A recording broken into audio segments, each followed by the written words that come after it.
महान पुरुष का हमारे भारतीय इतिहास में स्वतंत्रता आंदोलन के समय आज ही के दिन कटक उड़ीसा में 1897 ईस्वी में आज के ही दिन महान पुरुष का जन्म होता है। बड़े घर में पैदा हुए, IAS की परीक्षा, जो सबसे बड़ी परीक्षा होती है, IPS की परीक्षा इन्होंने पास करी और कलेक्टर पद पर चुने गए। इन्होंने देखा इन्होंने देखा कि हमारे देश के लोग अंग्रेजों के स्वतंत्रता में उनके बेड़ी में जकड़े हुए हैं। इनको बहुत ही कष्ट हुआ, बहुत ही खेद हुआ। अंग्रेज लोग हमारे ऊपर जुल्म डालते थे, जो कहते थे हमें करना पड़ता था। तो उन्होंने IAS की परीक्षा को त्याग दिया, कलेक्टर के पद को त्याग दिया और भारत माता को आजाद कराने के लिए उस आंदोलन में कूद गए। मेरे प्यारे बच्चों, कई बार ये जेल गए। हमारे देश को आजाद कराने के लिए उन्होंने नौजवानों को खड़ा किया, स्कूलों में जगाने का प्रयास किया। मेरे प्यारे बच्चों, भारत को आजाद कराने के लिए 7 समुंदर पार विदेश में गए, जापान गए, जर्मनी गए, रूस गए, अमेरिका गए, कई देशों में इन्होंने भ्रमण किया और जापान में आजाद हिंद फौज की स्थापना किया। बहुत से ज्यादा नहीं बोलेंगे बच्चों। ये विदेश में जाकर के एक सैनिक की टुकड़ी बनाई, एक सैनिकों को बनाया, किसको? देश को आजाद कराने के लिए, भारत को आजाद कराने के लिए विदेश में जाकर के एक सेना बनाई। और यहाँ क्या थी? रानी विक्टोरिया, जो रानी बैठी थी, सुभाष चंद्र बोस का नाम आने पर ही उनको शासन हिलने लगता था, उनका आसन डगमगाने लगता था।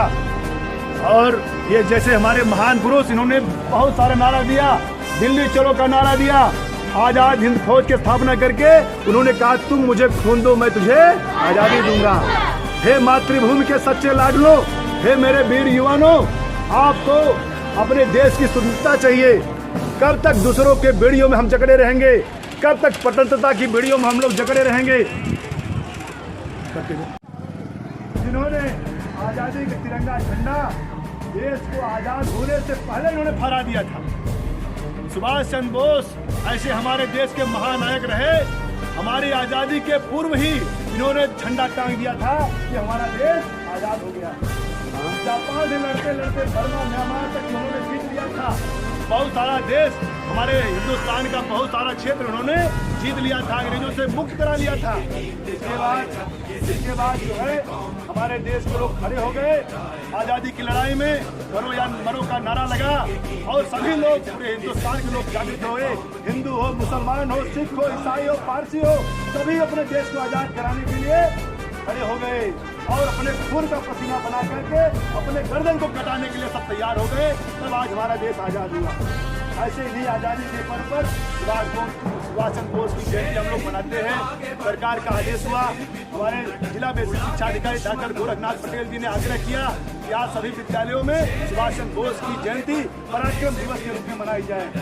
और सड़क सुरक्षा सप्ताह में हमारे जितने भी हमारे भाई हैं, हमारे अभिभावक हैं, बच्चों के अभिभावक हैं, वो हेलमेट लगा करके चले, सड़क सुरक्षा नियमों का पालन करें, गाड़ी चलाते समय सीटबेल्ट का पालन करें, शराब पीकर गाड़ी न चलाएं। ऐसे ही तमाम प्रकार के सड़क सुरक्षा नियमों का यहाँ पे वाचन करने के लिए कहा गया है। मेरे प्यारे बच्चों, आप लोग केला खाते हैं, फल खाते हैं, तो आपको फल बटना भी है, फल आया बटने के लिए। फल खाते हो, फल जो है सड़क पर आकर के नहीं फेंकना चाहिए। अगर आप फेंकेंगे, आप नहीं के माता पिता उस पर छटक के गिर जाएंगे, एक्सीडेंट हो सकता है। उससे बचने के लिए सड़क सुरक्षा नियमों का हम पालन करें। सुभाष चंद्र बोस, सुभाष चंद्र बोस, सुभाष चंद्र बोस, सुभाष चंद्र बोस, भारत माता की, भारत माता की, भारत माता की। एक साथ हम लोग सभी लोग हम प्रतिज्ञा करते हैं कि हम सड़क पर सदैव यातायात के नियमों का पालन करेंगे, सुरक्षित यात्रा हेतु सदैव 2 पहिया वाहन चलाते समय स्वयं पीछे बैठे व्यक्ति को BIS मानक वाले हेलमेट अवश्य पहनेंगे और पहनाएंगे। 4 पहिया वाहन चलाते समय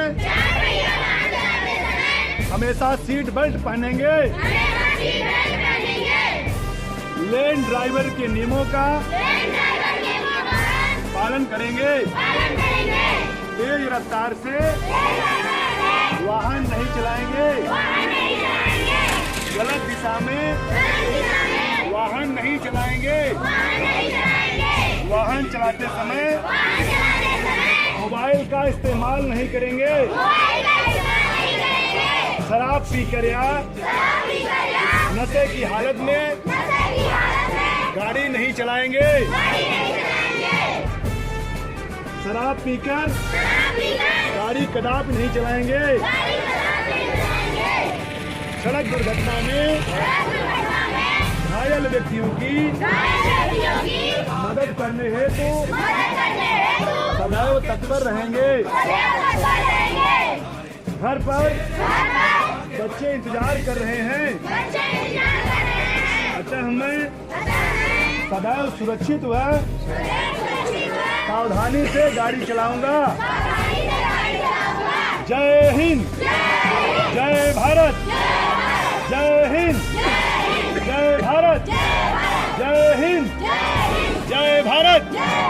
सुभाष चंद्र बोस, सुभाष चंद्र बोस, सुभाष चंद्र बोस।